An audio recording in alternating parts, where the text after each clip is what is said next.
장두시 강사입니다.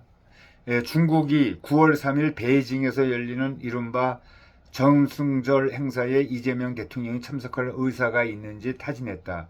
중국은 올해 80주년을 맞은 한일전쟁 승리를 기념하기 위해 대규모 군 열병식이 포함된 행사를 열 계획인데 초청 의사를 여러 차례 정부에 전달했다는 것이다. 대통령실은 2일 참석 여부에 대해 중국과 소통하고 있다는 정도로만 설명했다. 이 행사에 간 한국 대통령은 10년 전 시진핑 중국 국가주석과 함께 테난먼 막로에 올라 블라디미르 푸틴 러시아 대통령 등과 나란히 섰던 박근혜 전 대통령이 유일하다. 중국의 제안은 미국이 한국 등 동맹국의 중국 억제 동참을 압박하는 민감한 시기에 나왔다.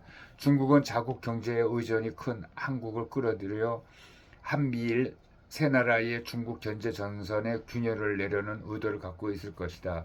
시 주석이 이 대통령과 통화 때 대만 첨단 기술 공급망 등 미국과 참여하게 대립하는 문제에서 미국이 치우치지 말라는 신호를 보낸 것과 무관하지가 않다.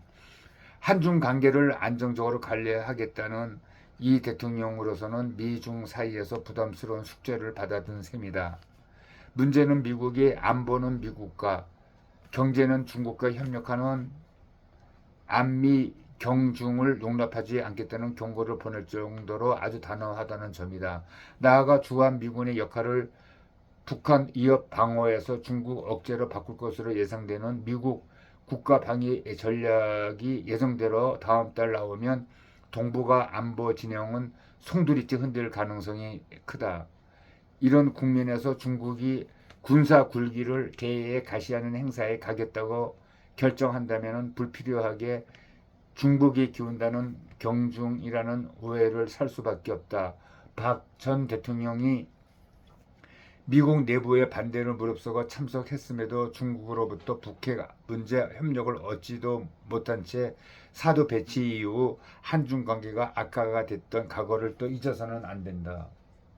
우리로서는 최대 교육국인 중국과의 협력도 중요하지만 애교의 근간은 한미동맹이다. 그 위에 단단히 서서 대중국 관계를 설정해 나가는 것이 이 대통령이 말하는 국익 중심, 실효 외교의 골간이어야 한다. 이 대통령이 한미 정상에서 도널드 트럼프 대통령과 미중 관계의 향방과 한미 동맹의 미래를 논의하는 것이 먼저다. 지금까지 트럼프 행정부가 보여준 대중국 인식과 동북아 전략을 또 고려하게 되면 중국에 공연한 기대를 주지 않는 것이 바람직하다. 중국과의 우호적 관계는 다른 방식으로도 풀어나갈 수가 있다. 제목은 중국의 정승절 이 초청 타진 지금 참석 결정은 경중 오야만 살 것이라는 신문의 사설을 인용했습니다.